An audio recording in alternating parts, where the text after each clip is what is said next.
మహిళా రిజర్వేషన్ బిల్లుకి మద్దతు ఇస్తున్నాం అంటున్నారు. కానీ మీరు పవర్ లో ఉన్నప్పుడు గతంలో ఎందుకు పూర్తిగా అమలు చేయలేకపోయారు? ఇంతకుముందు ఈ మహిళా reservation bill Bharatiya Janata party తెచ్చింది కాదు, మేమే తెచ్చినాం. కానీ అప్పుడు అడ్డుపడ్డారు చాలా సార్లు. 2008లో 10లో చాలా సార్లు అడ్డుపడ్డారు. ఆ అడ్డుపడ్డ విషయాలను ఇప్పుడు మర్చిపోయింది. వాస్తవం ఏంటంటే మహిళా రిజర్వేషన్లకు ఏ ఒక్క పార్టీ కూడా వ్యతిరేకం కాదు. ఖచ్చితంగా మహిళలకు 33% ఇవ్వాలనేది కాంగ్రెస్ సిద్ధాంతం. ఆ తర్వాత భారతీయ జనతా పార్టీ సిద్ధాంతం. అంతే తప్ప వాళ్ళకు మొదలొచ్చిన ఆలోచన కాదు ఇది. వాళ్ళు ఎంతసేపు 370 ఆర్టికల్, ఆ యూసీసీ ఇట్లాంటివి పట్టుకొని తిరుగుతారు వాళ్ళు. అయితే మెయిన్ గా మీకు చెప్పాల్సిన ముఖ్యమైన విషయం ఏంటంటే భారతీయ జనతా పార్టీ ఏది చేసినా ప్రజల మంచి కొరకు అనేది పక్కకు పెడితే ప్రచార ఆర్భాటం కొరకు మాత్రమే చేస్తుంది. నేను అంటున్నా, ఇప్పుడు పశ్చిమ బెంగాల్ ఎలక్షన్స్ జరగబోతా ఉన్నాయి. ఇప్పుడు మహిళా రిజర్వేషన్ బిల్లును చర్చించవలసిన అవసరం ఏమొచ్చిందండి? అంటే కేవలం మహిళల ఓట్లను అట్రాక్ట్ చేయడానికి కొరకు మాత్రమే, రాజకీయ దురుద్దేశంతో మాత్రమే వాళ్ళు చేస్తా ఉన్నారు. చిత్తశుద్ధి ఎక్కడదండి వాళ్ళకు? చిత్తశుద్ధి ఉంటే ఇంతకు ముందు మన కొత్త పార్లమెంట్ లోకి పోయినప్పుడు అది సరి చేసి అంటే ఆమోదించినప్పుడే ఏదో కొనుగోలు అమలు చేయొచ్చు కదా. దానికి డీలిమిటేషన్ అంటారు, జనాభా లెక్కలు అంటారు. ఎవరడ్డం పడ్డారండి మీకు? ఎవరడ్డం పడ్డారు? మీకు చిత్తశుద్ధి ఉంటే మీరు చేయొచ్చు. రెండో కీలకమైన విషయం చెప్తా చూడండి. ఎప్పుడైతే పాకిస్తాన్ తోటి యుద్ధం మనం ఆపగానే పూర్తి స్థాయి విమర్శలు వచ్చినాయో, వీళ్ళ డైవర్షన్ పాలిటిక్స్ చూడండి. ఇమీడియట్లీ బీసీ కులగణన చేస్తాం, మేము కులగణన చేస్తామని ప్రకటించి డైవర్షన్ చేసిరు. ఎప్పుడు చేసినా ఇదే. ఎన్నికలలో వాళ్ళకు ఇబ్బంది వస్తే డైవర్షన్, వాళ్ళకు అవసరం వస్తే మళ్ళీ చేసిందే ఒకసారి. అరే ఇప్పుడు ఇప్పుడు ఇప్పుడు ఇమీడియట్ గా నువ్వు ఏమన్నా మహిళా రిజర్వేషన్ అని అమలు చేస్తావా చెప్పు. ఇప్పుడైతే చేయలేవు కదా, ఆల్రెడీ పాస్ అయిన బిల్లే కదా అది. పాస్ అయిన బిల్లును మళ్ళీ మళ్ళీ మళ్ళీ చర్చకి ఎందుకు పెడుతున్నారు మీరు?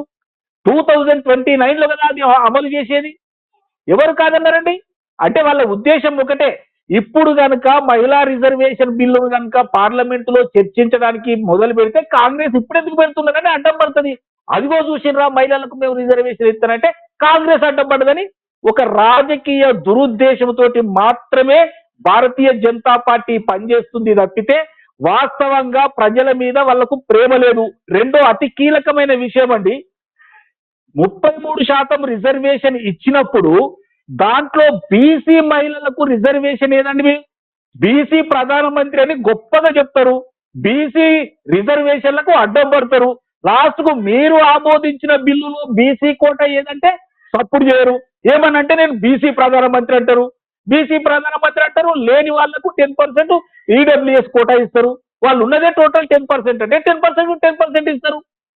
ఇలాంటి తప్పుడు లెక్కలతోటి, తప్పుడు ఆలోచనలతోటి, దురుద్దేశంతో ప్రజలను వంచడానికి, మహిళలను వంచడానికి మాత్రమే ఈ 16, 17, 18 ఈ 3 రోజులు చర్చ పెడతా ఉన్నారు. ఎందుకంటే పశ్చిమ బెంగాల్ ఎట్టి పరిస్థితులకు గెలవాలన్న ఉద్దేశం వాళ్ళకు ఉంది. ఎందుకంటే ఈ 5 రాష్ట్రాలలో ఏ ఒక్క రాష్ట్రం కూడా వాళ్ళు గెలిచే అవకాశం లేదు. వాళ్ళకు తెలుసు ఏంటంటే మళ్ళీ ఇబ్బందులు పడతామన్న ఆలోచనతోటి ఎట్లనైనా మమతా దీదిని కింద పడేసి మనం దోసుకుందాం ఆ రాష్ట్రాన్ని అన్న ఆలోచనతోటే ఈ మహిళా బిల్లును పెడతా ఉన్నారు. మరొక విషయం ఏంటంటే దీని మేనిఫెస్టో చూడండి, భారతీయ జనతా పార్టీ మేనిఫెస్టో చూడండి. ఒక్కటి కూడా ఏ సామాన్యునికి అర్థం కాకుండా ఉంటది. వాళ్ళు చెప్పే జార్గాన్ వాళ్లకు మాత్రమే అర్థమవుతుంది, కింది క్యాడర్ కూడా అర్థమయ్యే అవకాశం లేదు. నేను 40 సంవత్సరాలు భారతీయ జనతా పార్టీలో ఉన్నా, మేనిఫెస్టో కమిటీ మెంబర్ గా చేసిన, నాకు తెలుసు వాళ్ళు ఏం పెడతారు. ఎంతసేపు ఒట్టిదే డ్రామాలు, ఒట్టే అంటే వాళ్ళకి ఏంటంటే ఇట్లా అర్థం చూపించేసి ఇవో ఇదే వచ్చింది అన్నట్టు. చంద్రశేఖర్ రావు కనుక దుబాయ్కి తీసుకుపోతారని బొంబాయిలో దించేసి ఇదే దుబాయ్ అనుకోమన్నట్టు భారతీయ జనతా పార్టీ చేస్తా ఉంది. కాబట్టి ప్రజలు తెలివి తెచ్చుకున్నారు. భారతీయ జనతా పార్టీ కానీ మతతత్వం కానీ ఎవరు కూడా జీర్ణించుకునే పరిస్థితి లేదు. వీళ్ళు ఒక్కసారి కాదు 100 సార్లు చర్చించిన వీళ్ళకి ఎప్పుడు క్రెడిబిలిటీ వస్తుందంటే బీసీ మహిళలకు కోటా గనుక వాళ్ళు నిర్ణయిస్తే ఖచ్చితంగా భారతీయ జనతా పార్టీకి క్రెడిబిలిటీ వస్తుంది. లేదు అనంటే వీళ్ళకి కాదు కదా, వీళ్ళ తాతలు కూడా వీళ్ళు ఏం చేయలేరు.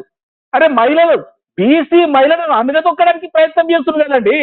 మీరు ఇచ్చిన 33%లో బీసీ మహిళలకు సపరేట్ ఎందుకు ఇస్తలేరు, మైనారిటీలకు సపరేట్ ఎందుకు ఇస్తలేరు అని నేను సూటిగా అడుగుతున్నా. ఆ మాట మాత్రం తప్పుడు చేయరు. ఎవరు వస్తారండి? రేపు పొద్దుగాల 33% మహిళలకు రిజర్వేషన్ ఇస్తే మళ్ళీ వాళ్ళే ఓసీ మహిళలు అంటే ఫార్వర్డ్ ఉన్నటువంటి అంటే ఆర్థికంగా గట్టిగా ఉన్నటువంటి వాళ్ళు అంటే క్యాస్ట్ పరంగా ఫార్వర్డ్ ఉన్నటువంటి వాళ్ళు మళ్ళీ వాళ్ళే వస్తారు. అంటే మిగతా అణగారిన వర్గాలకు భారతీయ జనతా పార్టీ వ్యతిరేకం అనేది మరొకసారి కూడా వాళ్ళు నిర్ణయించుకున్నారు. వాళ్ళు మరొకసారి కూడా ప్రజల ముందుకు వస్తా ఉన్నారు. కాబట్టి ప్రజలు దేశవ్యాప్తంగా వాళ్ళు గమనిస్తా ఉన్నారు. భారతీయ జనతా పార్టీ 3 రోజులలో ఈ మహిళా బిల్లును చర్చించడం అనేది ప్రజల కొరకు కాదు, కేవలం భారతీయ జనతా పార్టీ పశ్చిమ బెంగాల్లో గెలవాలన్న ఏకైక రాజకీయ దురుద్దేశంతో మాత్రమే తెస్తా ఉంది. అయినా కూడా మేము సపోర్ట్ చేస్తాం. కాంగ్రెస్ పార్టీ ఎప్పటికైనా కాంగ్రెస్ పార్టీ తెచ్చిన బిల్లే మేము సపోర్ట్ చేస్తాం.